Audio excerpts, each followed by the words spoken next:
Hello YouTube and welcome to lesson 18 of the Microsoft PowerPoint tutorial series, and today we're going to look at how to layer objects inside of Microsoft PowerPoint. So over here you can see that I got three pictures, and over here you can see that when I move this around, this actually goes underneath the picture of the model right here, and the picture of the boat right here actually comes up in the front. But let's say I want to rearrange that. Let's say I want model in the front of all of the pictures. So what I can simply do is I can right click and then go to picture arrangement right here. So you can see an option to bring it to the front or send it to back. So I can simply see over here. So you can see that you have two options, that is bring it to front or bring forward. So if I were to press bring it to front, alright, so it actually goes and steps up the layer just like this. So over here, let's see now, my model is at the top right now, and this is right beneath. So now let us try it out with this picture as well.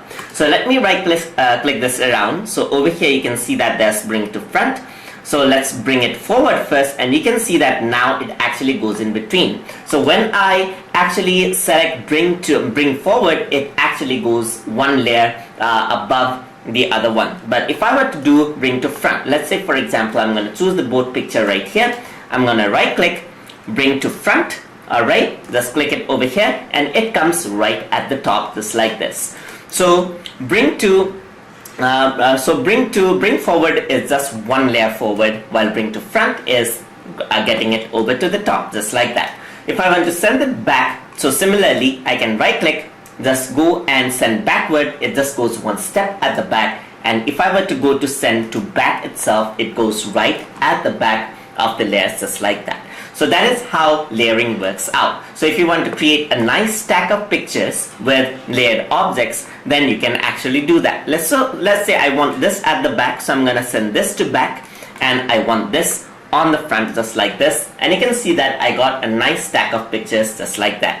So that is how you can do layering inside of Microsoft PowerPoint. Hope you guys learned something as always, and as always, please like, comment, share and subscribe.